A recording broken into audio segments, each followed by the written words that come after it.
Here's where we want to be. Okay, I would scroll down. I get distracted. Okay, let's go. Nightwalker again. How is the Nightwalker for you? You enjoying it? I enjoy Nightwalker, but I am a very eclectic player because I get tired by a character in like 1 or 2 months. Okay, and then you switch to another one? Yes, that's why I can't progress so much on my account. Okay, and is that a problem or? Not really, because I play MapleStory the way I enjoy, but I want to get access to more content, like I wanna try to solo Lomien or go on Lucid Party. And what do you think can get you from like where you are right now to being less? Do you feel like you can get that motivation by yourself to go a little bit less, spread around on different characters and focus more on this one? Do you feel like with the Nightwalker you found a character that you feel like you want to do that? Let's see, because I like a character that has not so much skill to use. It's simple, but it's visually good. Okay. Nightwalker, it's a very good character. Mobbing is really good, and I didn't think like it was. But visually, Nightwalker is very very simple, nothing very very pleasing to the eyes. So don't know. My first main was the Dawn Warrior. It was really good, but I rushed so much. I do the 235 in like 1 month during the match compensation, and I burned out. And you threw all the compensation at the Dawn Warrior back then? Because I see he has the weapon, Yes, he has the weapon, but overall the Networker gear are better. That's why I really like the water, but now I use it only to do weekly bosses sometimes. Right. Because when you're talking about like characters that are more simple but like visually very pleasing, Dawnwalker would be a character that I would think of, and seeing that it was your 235, I would see that. I would think that would be, because Nightwalker, I guess once you get used to it with muscle memory, it gets a bit better. But initially, it's like for controlling the movement and stuff, it's definitely more complicated than like a Dawn Warrior, right? Yeah, and because I don't like sticky keys, I can do it. I will not bossing like a pro with the Nightwalker in my life. But so is the Nightwalker then the character that you definitely want to like make that push with? I don't think so. That's why I'm trying to find a character I will main or at least train like to Esfera.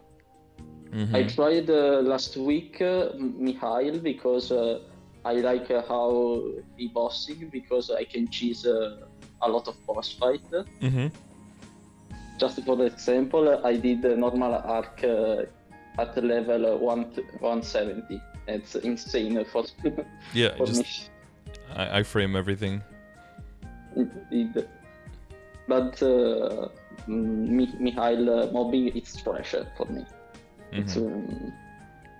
But it's a good character. I really like bossing with Mikhail, but I don't think it's the right move for me. So you're looking for a simple character, looks nice, and bossing and mobbing both want to be good? I prefer mobbing than bossing, because of course MapleStory is more mobbing than bossing. Yeah, you need to mob so you can get high enough level to do the bosses in the first place, right? Yes, now I discovered the Blaze Wizard, and visually they are very, very, very good in my opinion. And maybe I will try to level 200 and see how is his job, and maybe decide after that. I see you have the Wind Archer as well. Wind Archer seems a bit to answer Wind to that Archer as well. is my first love on MapleStory, but I really dislike Fifth Job. Okay. And with the new changes as well, did you check it out after the latest changes? Yes. Okay. The problem I have with the Wind Archer Fifth Job is that they added too much skill, too much active skill in my opinion. Like I hate the overall that have a 10-second cooldown. I hate it because I don't want to use it, but it's damage lost if I don't use it. Yeah, for sure. You mean like the what is it, like 8 or something big green arrows, right? That kind of like yes. I really hated that skill, and the Gast, the giant ball that vacuum my enemies. It's really strong, but I don't think match the team on Wind Archer. So yeah. So that's why it's really strong. Wind Archer I really like because I love archers, but Fifth Job I didn't like it. When Wind Archer had all event ring, so gear wise it's really good in position, but I don't think I can go past to 10. So what really makes you want to do like Lucid and Will? Simply because I like to be strong. I like to slap bosses' face. I really enjoy when I can do now 3 doors with my Nightwalker or Down Warrior. It's not really fast, like I can do it in 10 minutes, I think, but I can enjoy the boss fight. It's not too difficult, not too easy, and I enjoy that sensation. And I want to experiment this sensation with the stronger bosses. Right, so you'd rather have it with stronger bosses than have it with more characters? Yeah. Because you know the boss fights now, so you want to move to the next one, not necessarily play every single character at the same stage. I get that. Yes, indeed. And I have a problem. I always broke because I change characters so much. I always don't have money. Yeah. Because that initial investment before it starts paying out, if you never get to that point with the characters, then you're just investing, but you're not getting any returns. Yes. Yeah, that's understandable. The main thing is though, to get those returns, most of those returns are not going to come from bossing. Most of your investment is to boss, and then the returns are going to come from the leveling, right? From the grinding. Yes, indeed, and that's why I always thought the best character for me is Kana, because I don't have to use totem, and visually it's appealing. Kana is a really good class in my opinion. But I get tired after like 1 hour of training or similar. That's why you can see 2 Kana on my account. One is my first Kana that I used like in Bye Station 3 years ago, I think. And I did another Kana because I wanna... No, not normal. I did it in one day. I was 210. Yeah. It was crazy. You just like getting the levels? Yes, indeed. I mean, for Legion it's fine, right? You can still get a lot of Legion fine. levels from extra Kana, so it's still good value. It's good value, but I wanted to be at least have some meso gear or drop gear to exactly other attacks. Yeah. And so, do you have that with most characters, that like longer sessions of training just gets boring after a bit? It gets boring only after Arcane River, because I really love the progression to the start to level 200. I can feel the progression really strong. Yeah. But after that, I feel that in the Arcane River, it's all daily mission. If you don't do daily mission, you won't progress. So it's feel like a job for me. Yeah. Yeah, that's not really going away. The extra thing though is with live, what's going to happen is that if you do your daily symbols in an area, you're going to get a big chunk of EXP with that as well. Indeed. Yeah, so that's going to be, if you start doing that on a character that you know you're going to play longer, that'll help you gain the levels on top of the training that you do. So that should reward better. Yeah, that's what I do with Nightwalker. I have a lot of symbols on Nightwalker. I can almost one-shot everything in my range level in large line. So if I want to play Nightwalker, it's time to go over to level a little bit because I have the damage. I don't know if I will continue with Nightwalker or not. Maybe I'll try the other chart text, the other chart text I miss. Like I never did an arc or an Ilium. Maybe I'll try them. Arc and what was the second one? Ilium? Ilium I never did it. Neither arc. I miss Kane too. I miss Kane. Maybe I'll try them and maybe I'll find a new love. I don't know. Yeah, I think with so like to kind of to put those into perspective, I think like complexity wise they're probably at the same level of Nightwalker or a little bit more complex. But as what happens with most characters, if you play them long enough, you get used to them and they don't feel as complex to you anymore, right? Like once you get it down, once you get your muscle memory going, the problem is you're going to have to stick to the same character for quite a while before that sets in. And if you switch around a lot, then every time you come back, it's going to be like, oh yeah, what were these skills again? How does it work again? Because I mean, I'm just like glaring at the Dawn Warrior the whole time because I'm like, that guy's 235, he's got the fake arcane weapon and everything, and you want like a simple character that is also strong, that can mob well, that can also boss well, that has cool visuals.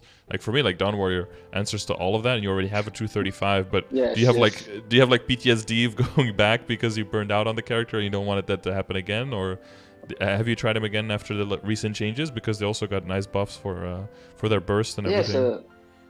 Yes, maybe I thought about to go back to Dawn Warrior, and I think it's a good idea because I really like the character.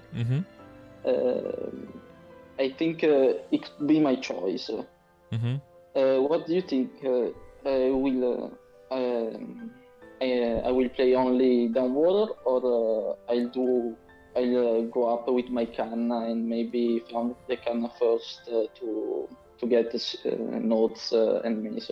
Yeah, so yeah, if you want to do the bosses and everything, so node wise, like with boost nodes and stuff, how far are like your Dawn Warrior and your Nightwalker? Like what level? Nightwalker is really good with boost nodes. I think all my skill are like level 50 or 45. Oh yeah, you got 4 boost nodes, yeah, to boost them early, yeah. Yeah, Nightwalker it's in a good position with boost nodes. Dawn Warrior not so much. I think they are like level 20, but it's stronger. I think Dawn Warrior has base damage really high, so yeah, it's stronger than Nightwalker. Yeah, and you've got the fake arcane weapon, which helps a lot early on, of course.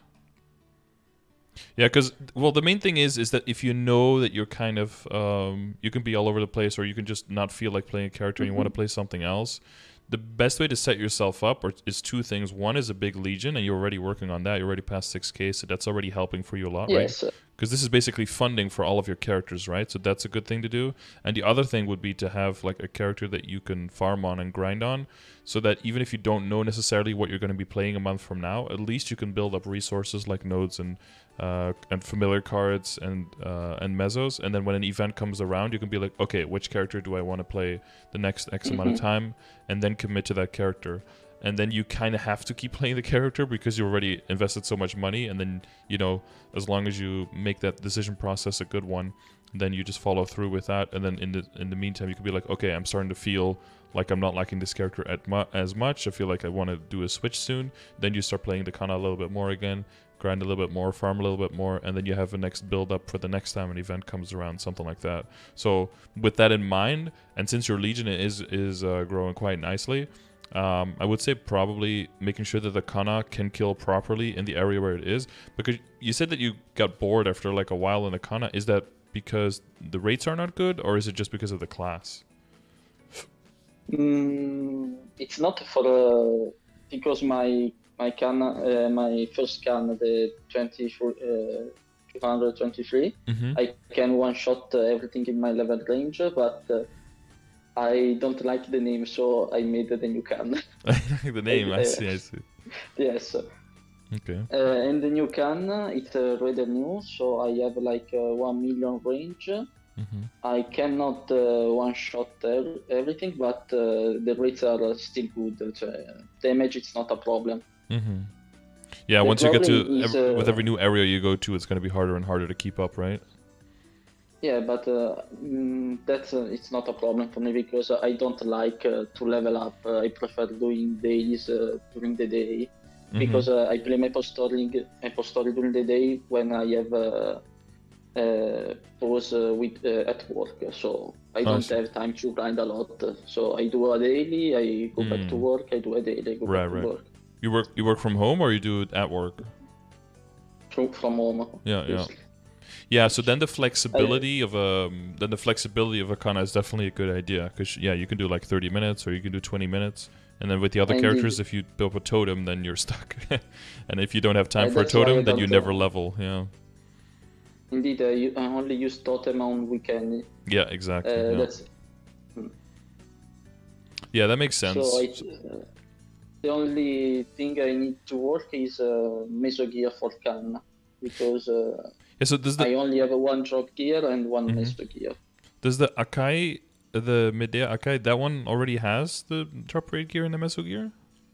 The Medea Akai has, I think, he has a legendary line on a meso drop, meso amount 20% in the inner ability, and he has, I think, 60% meso obtained percent on equips. So it's good, Medea Akai, but flavor-wise, I prefer to play on the other one. But do you know that there's a item that you can change characters' names in Cash Up? Yes. Okay, but you rather just make a new one? Well, the thing is that you already have your what we talked about in the beginning, right? Was like when you have money invested and then you don't get to the point where you can capitalize on it. Basically, that character now has the biggest opportunity for money invested versus immediate returns. But if you switch that again to the other one, again, like you could totally do that if you want to, but then you're slowing down the process again of getting to the point where you can start making gains, right? Yeah, you're right. Yeah. So you could do that if you want. I'm just highlighting, like, you could also say, like, I'm going to do the kana until, because kanas level very fast. What some people do is, like, they'll have a kana, like the ones that you have now, and they'll get all the way to, like, 250 or something, and they'll just, like, like, turn their brain off, and even while they're working from home and everything in Arcana, and then the rates start going down because of the Arcana level difference, and then they fund a new kana, and then they go on the new kana, and then your new kana can come in there as well. And then in the meantime, you make a lot of droplets and everything, right? And then when you have droplets and then you do bosses on other characters, then you can decide, do I want to go hard on this character? Well, then you can make arcane gear and then you can invest on it during an event and you can make money along the way. Or if you want to start a new character, that's cool too. But then at least you'll have a bunch of nodes and then you can start funding with nodes immediately and with familiars. And then you can always get a good head start on whatever character you decide to switch to at that point. Yeah, indeed. So just look at it in that way, but it's still your decision. Like, you can do what you want, of course, your account. Yeah, but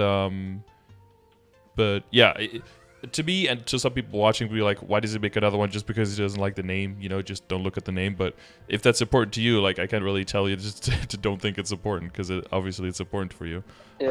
Imagine that I lost like 500 Legion because I made the new character, new classes that I already have, just to change the name. What was the last thing you said? Just for what? I deleted like 6 or 7 characters only because I don't like the name and remade the characters. Oh, I see. Well, you already have more than 40 characters though, right? you see Legion character 1 of 43.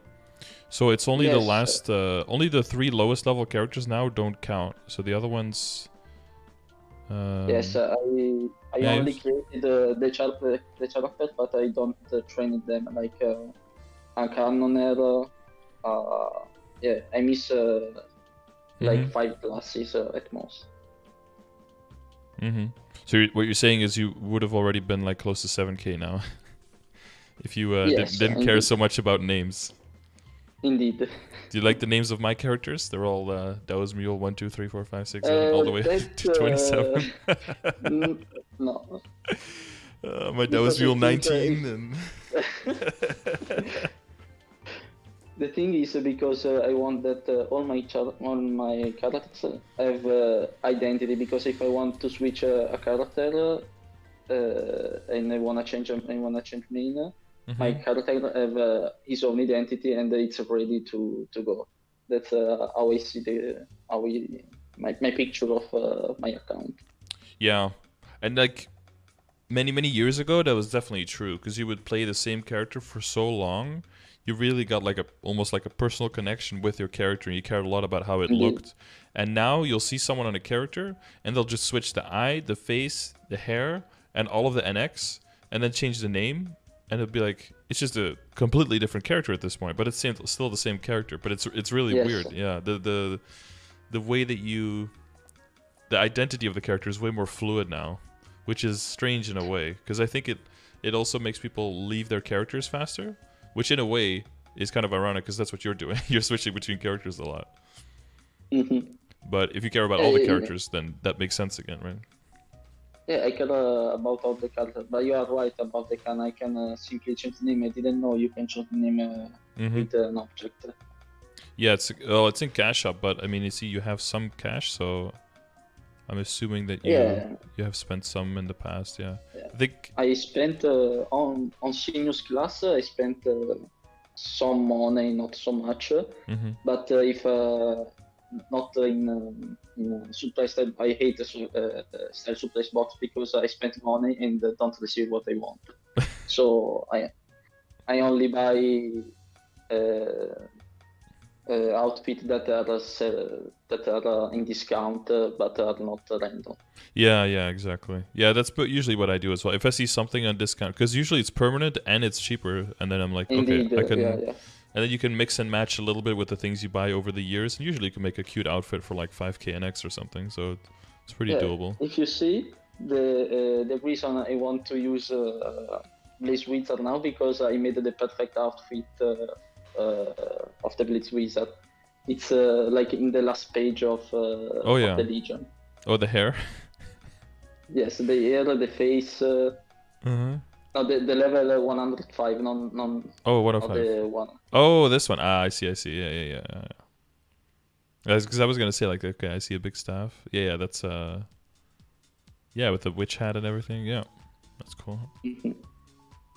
Yeah, that's the other. I mean, that's the other side of the whole argument, right? Like the way that if the things that you choose to value is things like, you know, the name of the character and like what the character looks like, and just being on the character and the identity, and like really just choosing like, okay, today I'm going to connect with this character and I'm going to play that character because I want that character to advance. Indeed, like to connect with that character, like doing like a Dangerous and Dragons, I like to make a background about him and that stuff.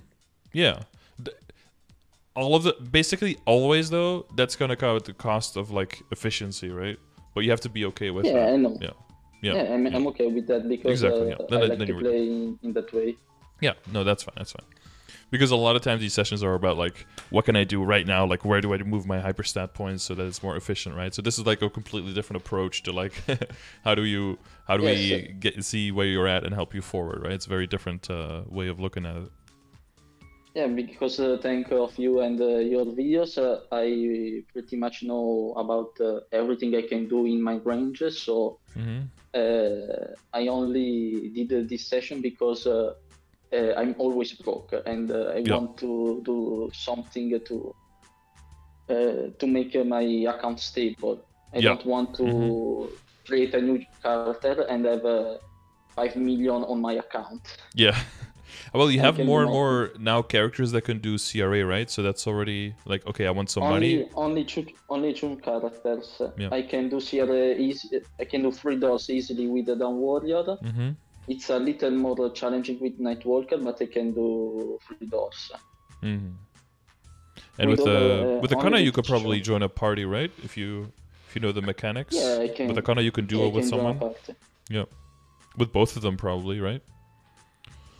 Yeah, I did. I think with a lot of characters for getting Abso gear. Mm-hmm. So I know really well Lotus mechanics. Damien, I'm getting used to it. It's a little more complicated in my opinion. Damien, because, I don't like Damien so much, but I'm getting used about it. Mm-hmm. I can probably solo Chaos Vellum, but it's I don't have the right damage for doing it easily, because I don't want to stay in the boss fight like 20 minutes. Yeah, yeah. Being able to kill and being able to use it for profit is very, very different. Indeed. Yeah, you don't. 20-minute run or a 2-minute run is a huge difference. Yeah. Because then training is almost more efficient, right? Because you just make more money and EXP at the same time than doing a boss. Yes, indeed. Well, when it comes to... Sorry?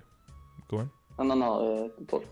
Well, if it comes to Damien, you say it's a bit more complicated. Is there anything I can help with there? Like some kind of mechanics or some things that keep happening to you where maybe you can use some advice on how to get through Damien faster? I know all the mechanics. The thing is I need simply more practice. Right. Better positioning and know when to dodge some attacks and attack or not. And the cleansing and stuff? That's why, yes, it's all clear. That's why I want to try to go up and try Lucid, because I want a new challenge. Because I already know those bosses. The bosses I'm afraid to try is Chaos Papalatus. I'm afraid because it's too chaotic in my opinion. There's a lot going on, yeah. Even with normal Papalatus is already, it's basically the same mechanics. He's just a lot, like he has much less HP, but maybe it'd be a good thing to start practicing with normal first. And maybe just... that's why I wanted to do Demi-High, because I can cheese, I can iframe most of the things. Yeah. Maybe I'll try Papalatus with me first to getting better mechanics. And also maybe to see the hitboxes and to see the attacks. Indeed. Yeah. And then just not really do damage, but just go in to survive and just try to stay alive a long time. That's usually my advice if the mechanics are difficult and stuff, is just to go in and the first time just try to survive as long as possible. See if you can run out the clock. And then you'll see more and more situations where you're like, oh, this actually isn't so scary, or this is really, really scary. And then you know what to save your iframes for, and then you know when you have more time and when you can actually DPS and do damage. And then you can slowly start using that while maintaining your basis of surviving. And then you can slowly get better and better and take more and more risk, right? It's because it's like the same with Cvel. In the beginning, you go in and you die to everything. You're like, what the fuck? I can't do anything. Like everything kills me and stuns me and I'm dead all the time. And then you start playing super safe. And then you run out the clock and he only takes like 20% HP. And you're like, okay, now I need to find the middle ground, right? Between all the risk and none of the reward. Or staying alive but doing no damage. And then you need to kind of fuse those together, and then depending on your class character control and the lag and everything, of course, you find a situation that's balanced for you. So it's always a good thing to start just jumping around and just trying to dodge everything. That's a good foundation, I think. Yeah. I wanna ask you if you see my gear of Nightwalker. Yeah. Even if I go back on Dawnwall, but the gear are pretty similar. Maybe some potential. It's rare, not epic, but it's pretty similar because I always use the same gear everywhere. So.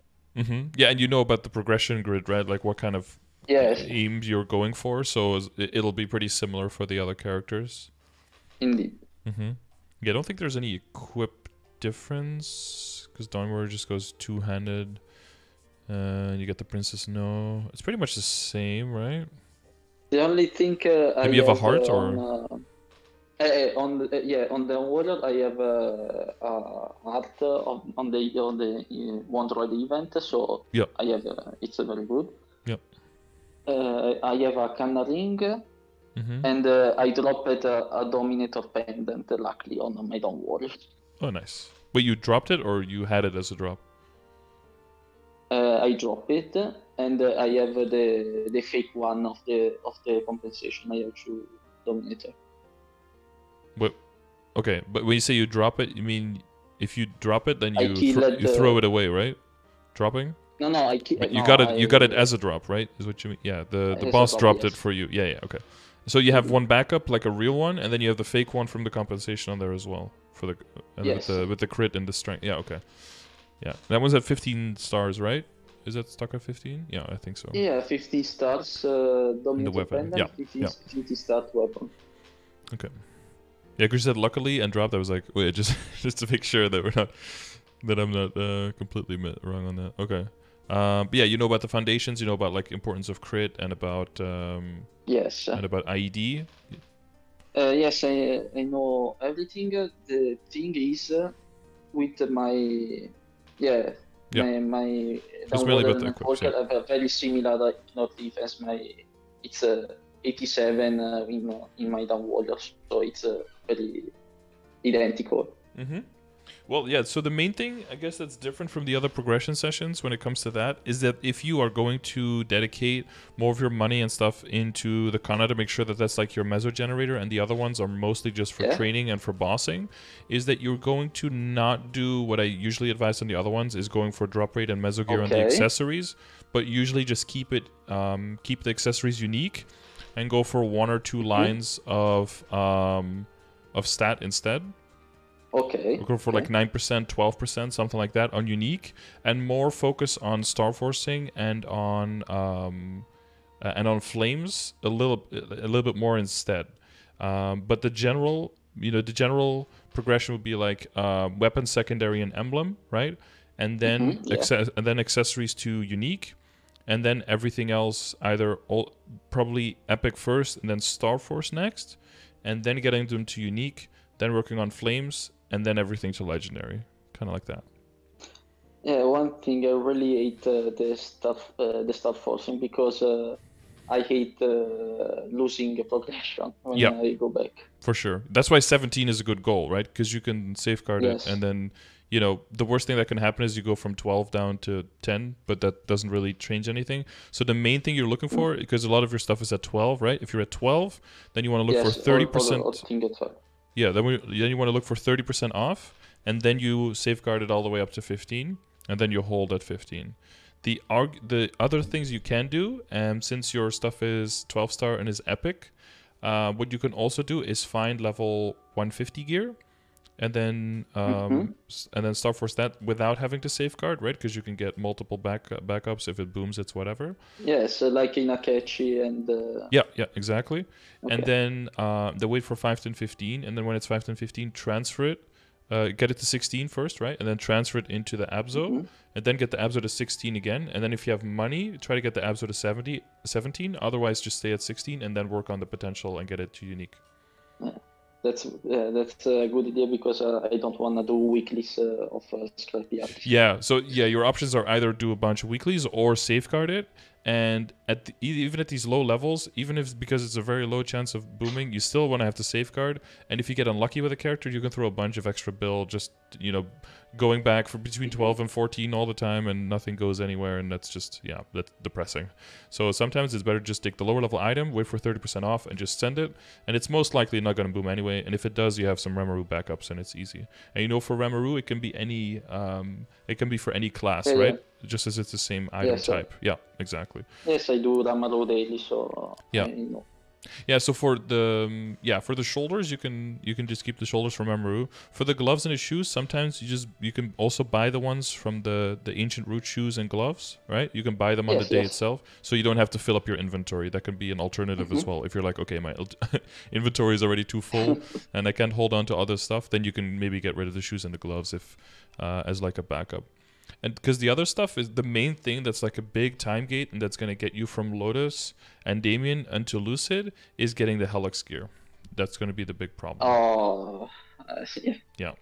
So once you get, so basically when we get you to the situation where like your CRA, your Abso, and some of your accessories, like everything is 17, all of the stuff is unique, WSE is legendary, and then maybe then hopefully you'll be strong enough to start doing Helix at the right level, and then you bet the Helix pieces coming in, and then the Sweetwater pieces coming in from Commercy, then you can switch out of the current accessories you have and go into the stronger ones, and then start getting those to 17 and then to legendary, and then you start getting everything else to legendary as well. So if I do hard at Gollux, I get some coins or only with Hellux? Yeah, so you can do Hardlux. Hardlux is very low in coins, but it's better than nothing, right? Because the jump from Hardlux to Hellux is really big. And you'll want to get used to the mechanics a little bit anyway, especially if you're going to do it with Nightwalker. You need to, learn the movements and the hitboxes and where to stand and everything. I think with the DA, it's a bit easier because like you got your big AoE stuff and your iframe in that, and you can just stand on the top left and just smash it with Rift. Yeah.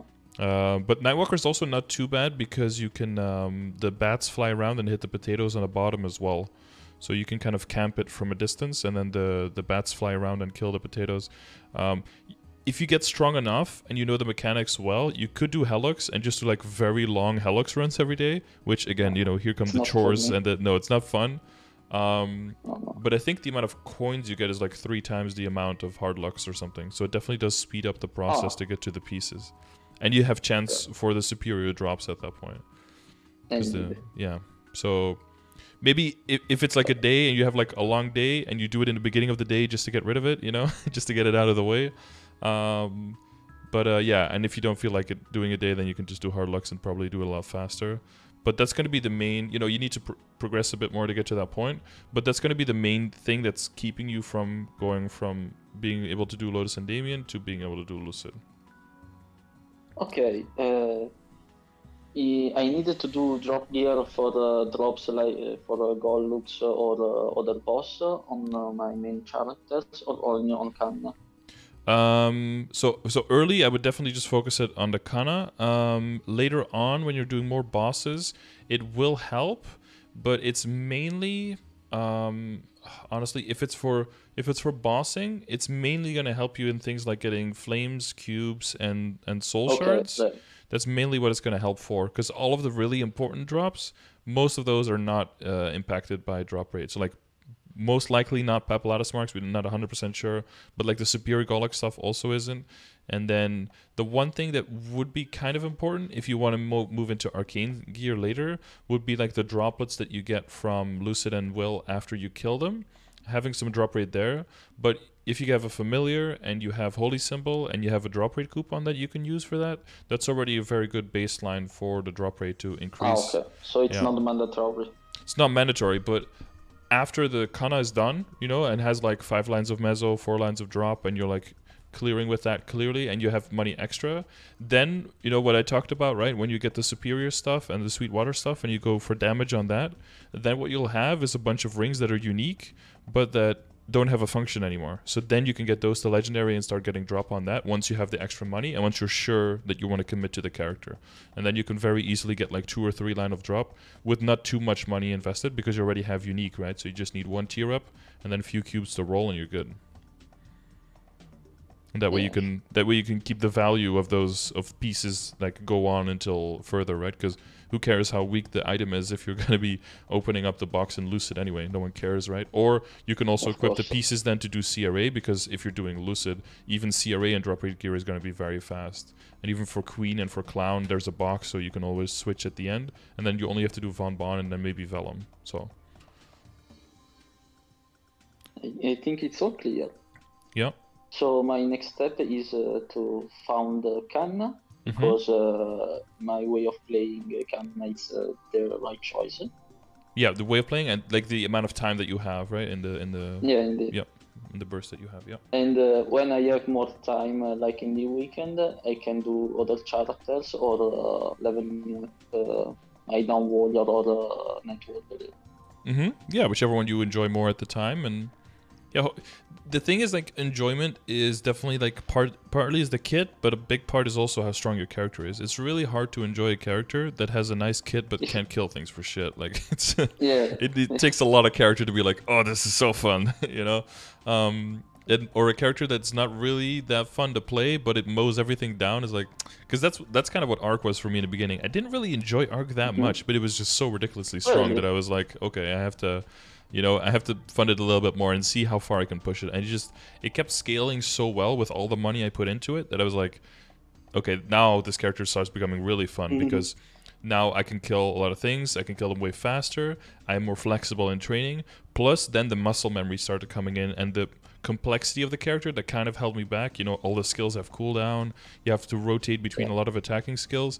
That actually kind of fell away because that just became normal, and my fingers just do that part. I don't have to use my brain for that anymore.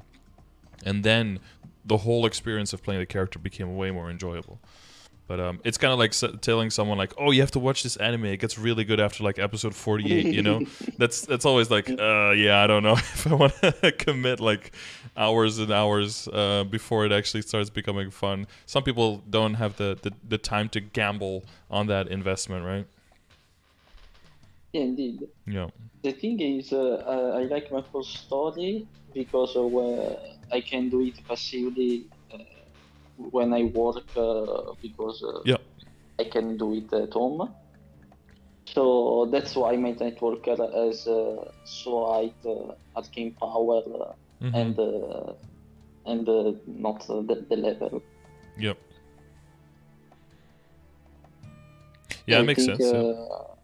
So for the Kana, and then if you were gonna play more in the Nightwalker, what would be your just to like kind of check what would be your priority to work on for the Nightwalker?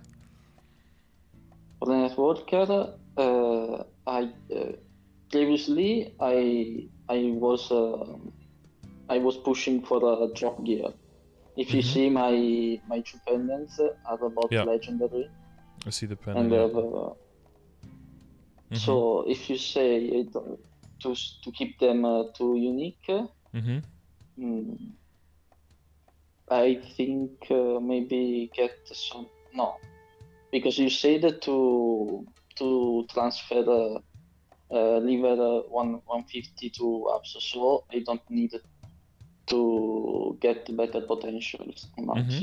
Yep, true. What was before what was even before the accessories? Yeah, the emblem and the secondary weapon.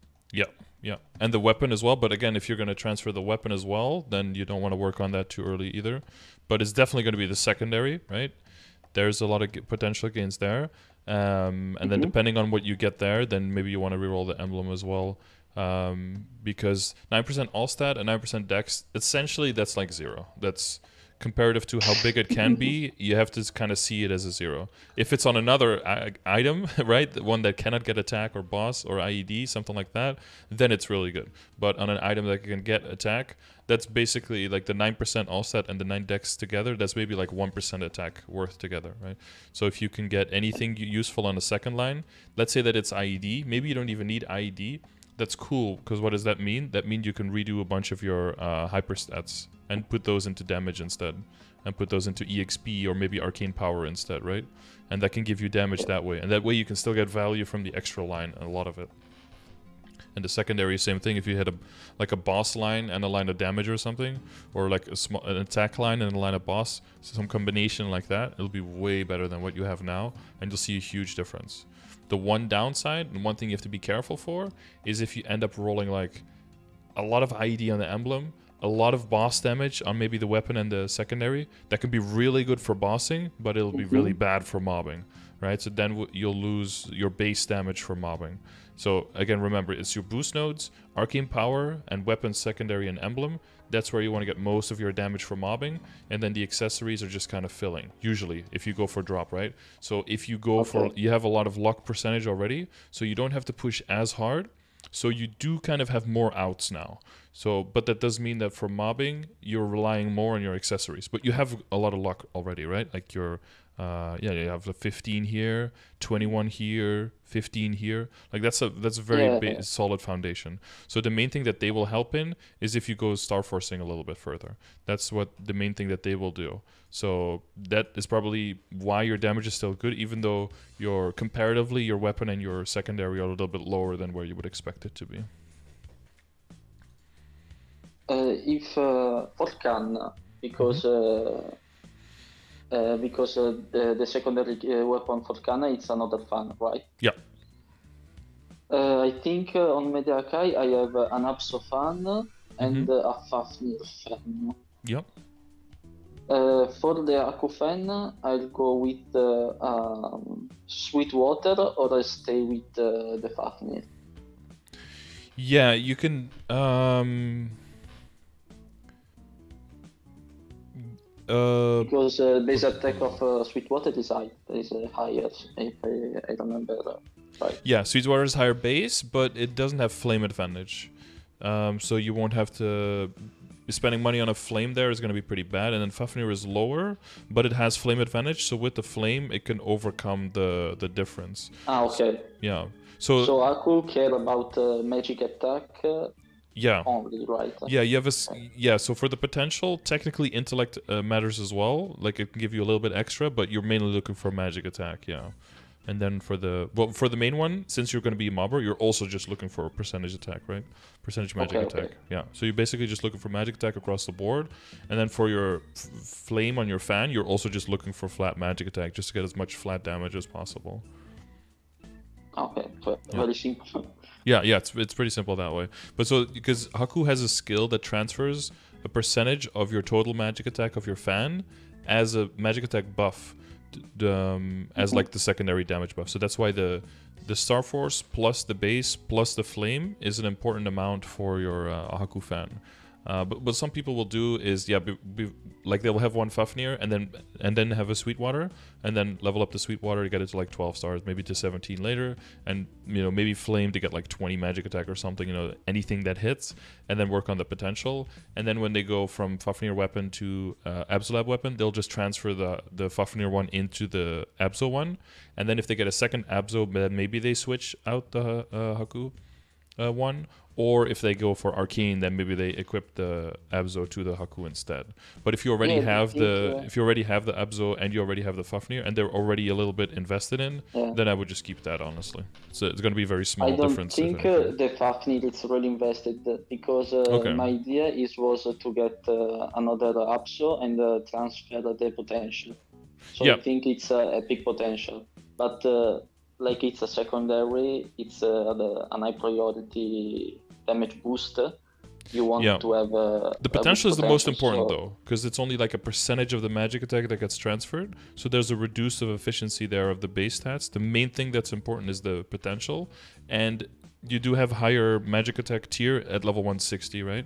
So it could be a good idea, like if you get a 50% EPOT scroll or something like that, like a temporary one, you can throw that on the Fafnir, so you can basically transfer it later into Abso, and then you could do the same thing and use it as a fodder in the same way that you would use the Ramaru gear on the Nightwalker, basically.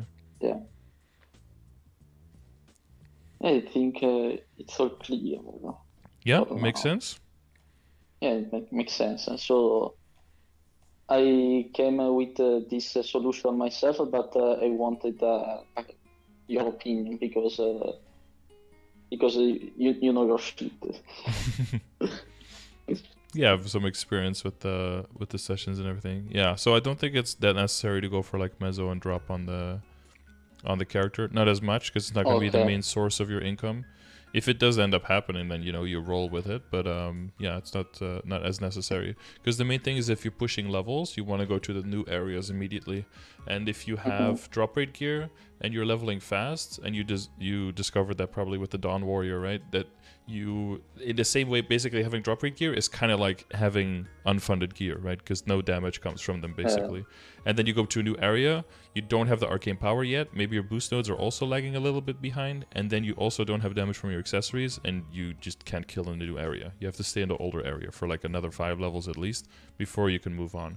But if you have damage on all the accessories, you can actually push through that, maybe put your hyper stats a little bit more into arcane power, you know, work a little bit harder on the symbols, push harder there, and then you can, like, in 1 or 2 levels immediately, you can train in a new area, and maybe, you know, droplets drop there, maybe familiars drop there, and then that gives you a lot of value. And that's the other thing with familiars. That's also something that if you know you're committing to the character, then you train in the same spot, you have a lot of familiars, then you can start ranking them up. But if you don't know for sure yet, you can always just like stockpile the familiars on like a mule or something, and hold on to them. And then if you know you want to push with a character, then you open them all, and then you send on that character. You know how all that works with leveling them up and ranking them up? No, I'm not very sure about the familiars. How to rank up familiars? Okay. You need to train with them, and they will go to level 5, right? Yeah. So they gain experience if you kill monsters near your level. So these ones, like the mobbing ones that I have, they were level 5. You see, and then that's when you see there's no green bar anymore. That's when they're max level. And then the second thing you have to do when they're level 5 is you go to collection, you go to fusion. And then you select the familiar that you want to level up. And then you need other familiars that are the same familiar to fuse into it.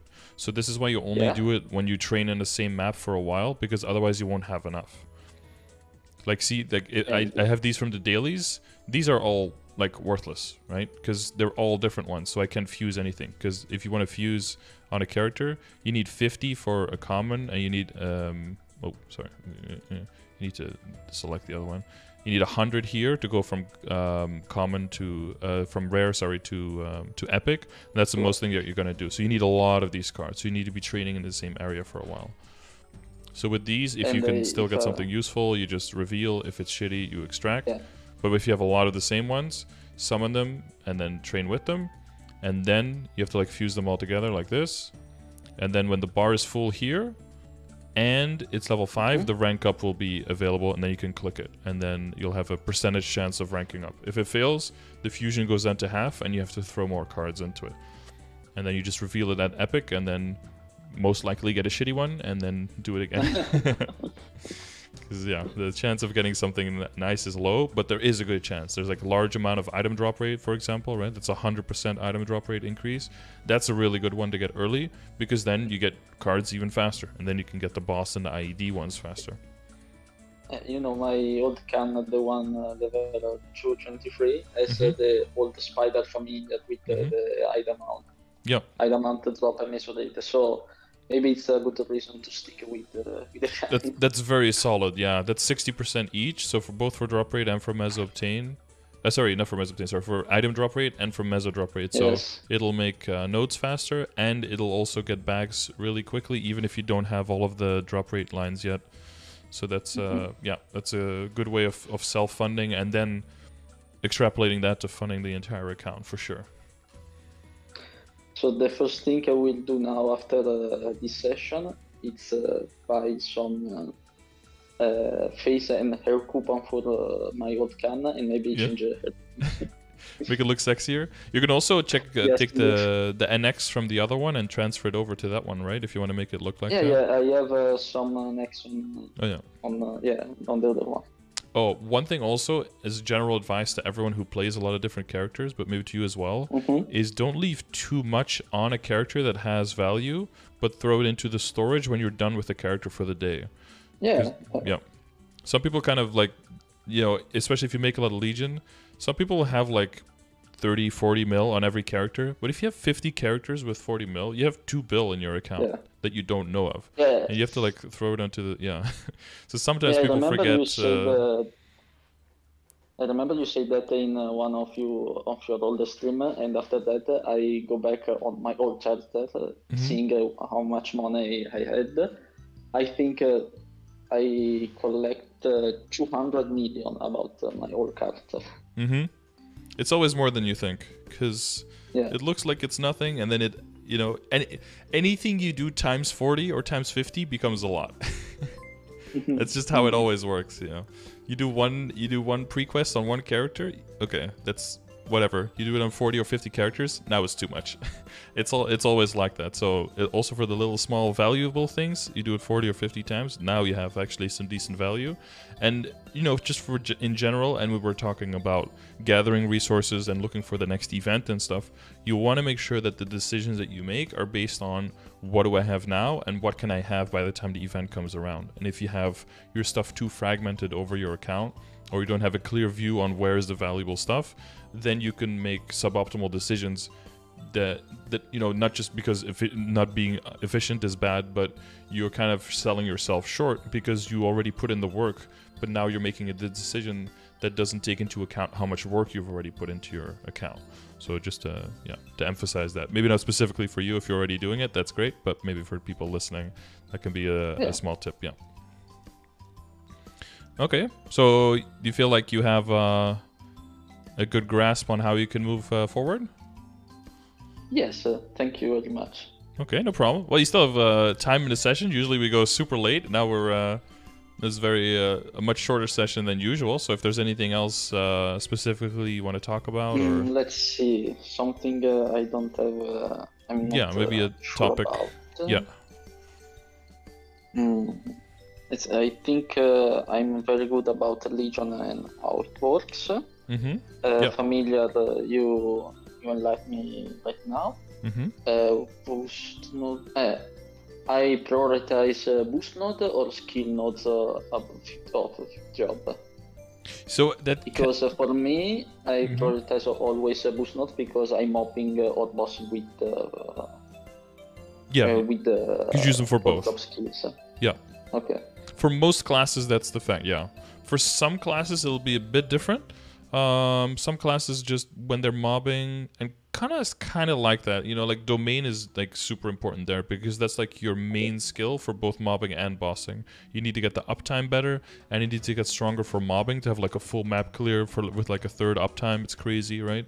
And then when you're bossing, your most value from Arcana comes from your binds, but you don't have to scale those. Your barriers, you don't have to scale those, but from your domain being really good and your mechanics. So as long as you have the mechanics and you level up your domain, you can get into high-level parties, and then your bossing value is the highest. So for Arcana, maybe domain might be more important. And like if you're mobbing on a Buccaneer, then maybe Lord of the Deep is more important because that's like your main mobbing skill and it's a 5th job skill. So there's some accents for some classes, but most of the time you go harder on boost nodes for sure. Yeah. And you put them in level 5 slots like you're doing, and then you get you just get the biggest value out of it because those skills you're using all the time and the other ones have cooldown. So the best way to look at it is like, is the skill that does it have a long cooldown? Is it very impactful for the whole party? Then maybe that is a priority. Or does it have a very short cooldown and do I use it for mobbing and bossing? Then it might be a priority, like maybe with a fire poison mage or something, for example. They have like very short cooldown skills. Yeah.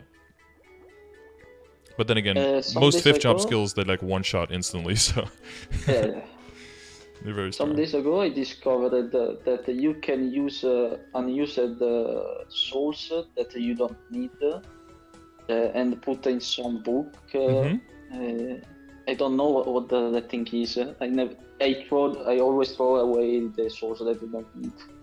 Yeah, so the soul book, so that's if you go to the soul UI and then click the soul collector here. That is the soul book. Okay. The main thing with this is it's very min-maxy, like late game, not super important. The main thing is that if you fill the entire page of a certain character, then if you have that soul on your weapon, then it becomes a bit stronger. Okay. That's what it's there for. And it, if you have the whole page, then it unlocks a secret page with like a little picture in it. Yeah. But there's only going to be like 2 or 3 souls in the entire game where that would have extra value, and logically for those, it'll be super hard to fill the book with. So, yeah, it's like a little extra thing you can do, but it's not super important. And right now, this week, I'm working on a collection because I miss 10 monsters to unlock the 4th slot.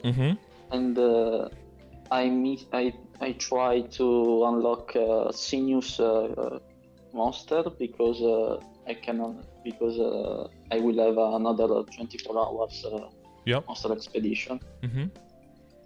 And thanks to your advice, discovered how to maximize my reward points. Now I have like 10,000 reward points and don't use it because I don't like to play on totems, so I'm stacking them and I'm playing MapleStory Mobile passively because it's all automatic, so I always have reward points. So you buy a few more like cubes there instead then with the points? No, because I think cubes are very expensive in reward points. They are, yeah. But your reward points don't stay forever, right? They just expire at the end of the month, after the month where you get them. Ah, really? Yeah. So if you check, so right now we're in November. So at the end of November, all the points you got into October will disappear. So if you go into Cash Up, you can check that. So I must buy all the it's good. Totems.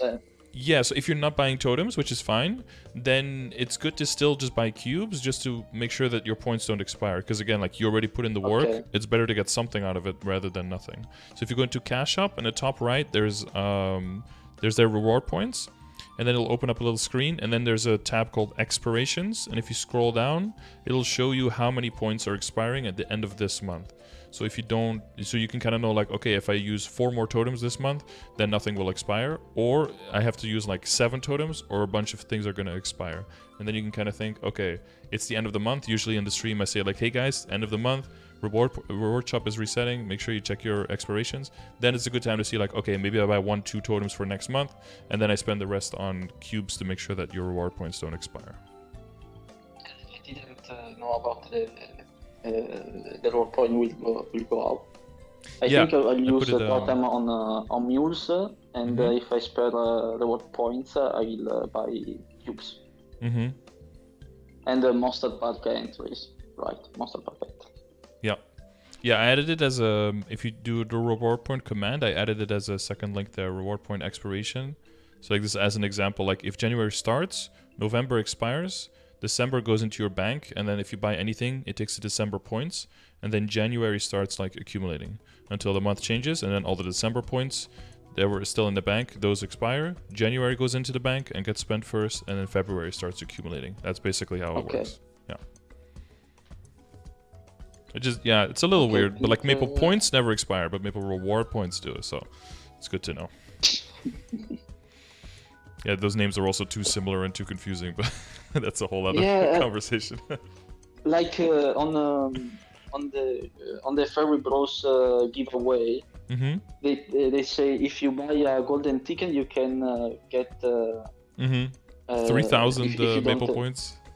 I thought it was the reward points. Yeah, I was crazy because I cannot get them back, and I discovered the reward points and Maple points are 2 different things. Yeah, exactly. Yeah, at least those don't expire, but that's like basically $3 per day you missed. Yeah, it's pretty steep. Anything else? I think. No, I think I asked all the things I need. I think I mean, I'm not going to take all the credit, but it seems that you're not doing anything crazy that goes like completely against any of the advice I usually give. No, because I'm watching you for like 1 year, so I'm not sure. Yeah, I don't see any like crazy huge things. Yeah, I mean, when it comes to link skills, I mean, you just pick the best for your situation. Because I'm training mules that inspire me, not for link skills. Yeah, that gives you access to a lot. And with live, you'll be able to move them around even more, right? So you'll have more value from playing more characters. Indeed, but I'm training very slowly, like a Mercedes. Now it's level 200. I level up. I did 2 levels in those days, thanks to the Major Experience event. Oh yeah. And now I will train Phantom. It's like 170. I'll use this event to get some levels and maybe some potions if the next event has some. It's a lot of EXP from the AFK event, right?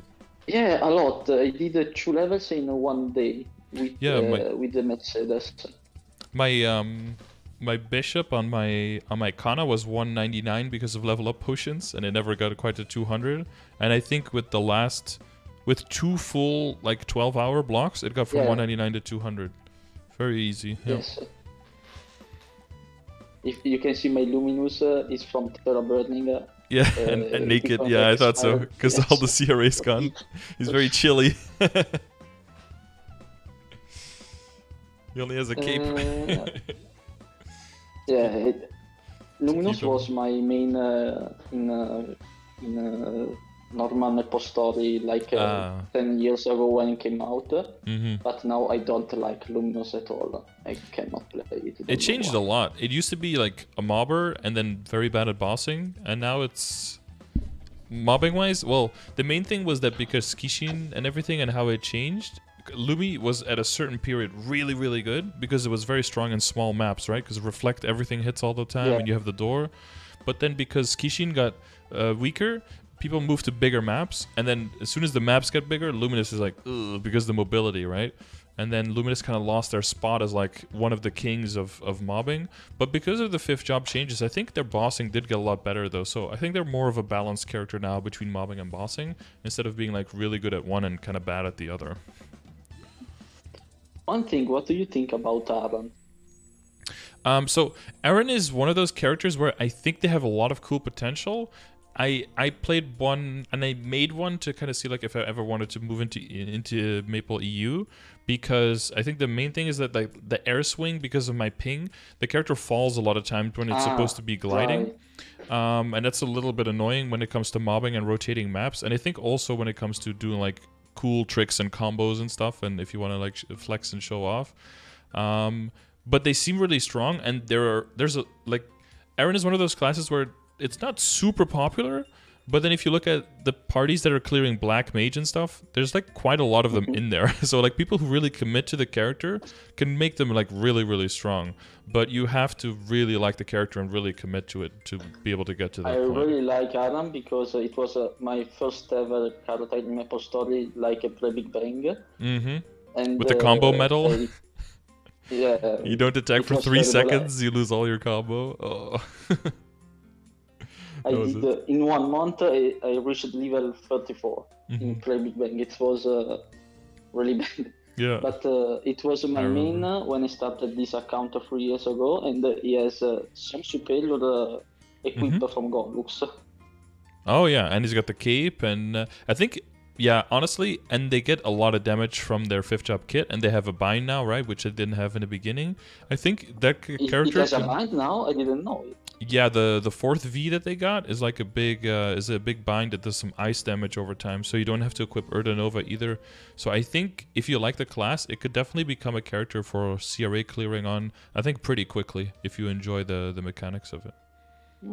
Yeah, and it's also damaging bind, yeah, so it's part of your burst and does a lot of damage. And it's got those big finishers, right, that do a lot of damage. And you took off the skill because I don't have it. Oh, yeah, that's the other thing. Yeah, I had to do that as well. Because when they released the new skill, it was like, oh, just log onto your character and get it. It's like, dude, I've got 50 characters. I didn't get to log into all of them. And then I had to craft for like 5 or 6 characters, or maybe even a few more. I had to craft the 4th V to be able to use it, yeah. Yeah, it's actually a very useful skill. Yeah. You can make Aaron a bossing mule, like put it to level 230 and bossing, like... For sure. I think it pops off very quickly, because I did, what I did with the 5th job a little bit was to do normal Cygnus, and I did normal Cygnus very easily without too much funding. And I would say if you could do normal Cygnus, all you need is a bit more IED, and then you can do 3-door. And the only thing you need is like... I can do, with this Aaron, I know for sure I can do pretty easily Chaos Pin. Yeah, then normal Cygnus should be next, yeah. And you have the Tyrant Cape, and if you have some superior pieces, if there's a little bit of money in that. I have 1 superior pieces and full reinforced set. Oh yeah, that's nice, because I got the, was it 30 boss, 15 IED, something like that? Yes. Or 15 boss, 30, yeah, one of those two. Yeah. Oh yeah, reinforced, that's how you know it's an old character, if they have a reinforced set. Yeah, I have 1 superior and all reinforced set. Yeah. But now getting Golux equips are very difficult. Yeah, exactly. Yeah, I mean, if you look at the percentage and everything it gives, it's really, really good. But the problem is now, I think it's in a good spot in terms of like how strong you need to be. I just don't like the mechanics of Helix very much, and the fact that you only have 1 entry per day and no practice mode. I don't like that part.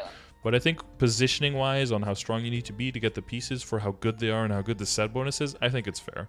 Plus also you can get backups now and everything. So in the grand scheme of things, I think it's a better positioning for the content. Just the mechanics and the boss entry is shit. So now I need found the can, getting some drop, finishing my drop Mesogear because I have already some on the older one. Choose Nightwalker or Downwalker to push the charter, and maybe doing another bossing mule like Gara. I think this is a good way to go. And then what will also help is that every time there's patch notes, always look at like the Sunny Sundays, right? And look at what the value is for the event stores, and then see which characters will benefit from that.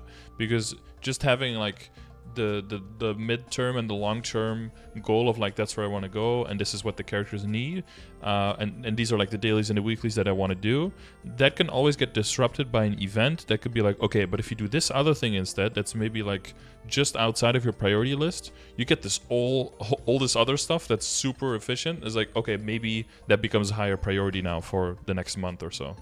And that's, you know, that's how they want to control what you do, of course. But again, always dial it back to, okay, that's really good, but do I want to do it? And is it worth enough for me to do it, right? Always relay it back to that and then decide if you want to or not. And by an NX name change, right? That's number one. Number one on the list. Is it this is of course the number one, because if my character don't connect with me, visually it cannot play. And you have to really AFK, like not even look at the character. Just look at your screen, look at your other monitor. I'm already in the in-game, I'm already in fashion MapleStory. Okay, that's good. I think it's all the thing I need to know. Thank you very much. It was a pleasure to meet you. Yeah, nice to meet you as well. Arrivederci. Yeah, arrivederci. And then ciao, I think, right? Ciao bello. Ciao bello. No, it's really cringe to say in Italian. Okay. Okay, I won't do that then. Just ciao. It's really cringe. Okay, just ciao. Ciao, it's okay. Ciao bello. They will say it like where the old men to girls. Old men will say it? Yeah, old men. Well, I am old man, so. Bella. Yeah. Oh, yeah. Okay. Yeah. When they see we are the girls. same age. Okay. So we are very young. We are very young men, so we don't say that, okay? Yes, okay. And we are not cringe, of course. No, very, very not cringe. Exactly. Okay, well, ciao and arrivederci. Arrivederci. Grazie mille. Yeah. Bye-bye. Bye-bye. Dude, if I can put my foot in my mouth with the fucking Hebrew in the beginning, because I thought I heard, and then I remembered he was Italian. Fuck me, dude. Grazie. Yeah. Mille grazie. Yeah, my Italian is not great. Only went skiing there a bunch of times, so I only know a skiing song in Italian. That's all I know. It was very helpful, entertaining, and not cringe at all. Okay, nice. That's what I was going for. Yeah. Oh, yeah, the other thing is also that the pennant expired, but I assume that he probably saw that when he was taking the screenshots. But he probably wants to know how important that was before you commit that money, of course, if you're not drowning in cash. But yeah, so pretty different session, right? It's not like, where do I need to move my pieces in my Legion board and how high does my hyperstats need to be, right? It's very, very different way of like approaching playing the game. And as always, that's where, you know, that's why we have the little conversation in the beginning. Is like, what do you do? What do you want to do? How do you play through the game? How do you move through the game? And then that's the information that I use on, so what makes sense for your account, right? And you know, there's probably still people out there who think that I just hate Kanas and I think Kana farming is bad or something. For his account, it makes perfect sense, because that's the way you want to fund everything. If you need the flexibility, you need the well, the flexibility in time and the flexibility in which characters need to be funding, then it just makes the most sense for your account. So then that's the advice I will give. That's just how it always is. And yeah, I hope it finds a character that it really connects with. Maybe the Eren, maybe the Dawn Warrior, going back to it, be like, oh damn, that's actually really good. And yeah, especially if you played the characters a while ago, going back to them with all of the recent balance patches that we got, right? Because we were kind of sitting on our, we were kind of hungry for a while for those balance changes, and then we got 4 months worth of balance changes in one go.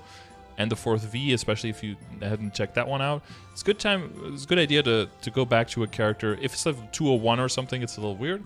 But if it's like 211 or like 215, then you could do a bit more with the character, and then you can really get a sense of where the character's at that point. Because the identity of the character can change quite a bit, like getting a bind, getting a better mobbing skill, getting a better bursting skill. It can change how you play the character and what situation you would like to play the character in. All right, so hopefully that was educational, a little bit shorter than usual, so your totem is not nearly done. You've got another 45 minutes, but I believe in you guys. Keep at it. This is a part of the video where I remind you guys that if you want to win one of these sessions for free, make sure you leave a comment in the YouTube section saying that you would like to win. And at the end of the month, I will draw 2 winners from that can get a free session with me about whatever you want to talk about, whatever your situation is, and how you would like to get some advice and some help on how to move forward. But as you saw here, we didn't really go very deep into the commands and into the resources that I have. Of course, in a Twitch chat, you can always find those. And if there's some topic that you don't really know much about, we can get into that. I think we went into familiars most, right? Because it seems that he's watching for a long time, saw a lot of the videos, and has already gotten very good base level understanding. I can already see by everything that he selected that most of this stuff already makes sense for him, and I don't have to like go into the details and try to explain it a little bit further. It's all up to you. If you're like, I feel like I understand that topic, because the next thing I'm going to do is this and this, then I can clearly see like, okay, there's no need to spend extra time on that. And that's why the session was a little bit shorter and a little bit different topic. But yeah, if you want one of these, you don't want to wait until the end of the month to maybe get drawn as a winner, you can check the description of the video to see how you can request one of these. Do these for cash donation, and also do them for channel points if you're a subscriber in my Twitch channel. So you can watch me there over on Twitch. And the other thing is that if you have data for me, I will always gladly receive it. Battle analyses, 40-second VA, training videos of you, yes, and monster skill per hour. Just check the link in the description as well, where you can easily just input the data there, and then I can use that to have better input for all of the commands that I have to help the community, to help people like yourself figure out where to train, how strong you roughly need to be, etc., etc. And they'll help out. And if you want to join my guild on NA in Reboot, swing by the stream or check the link in the description for that as well. As always, thanks for watching. Hope it was helpful, and I'll see you on the next one.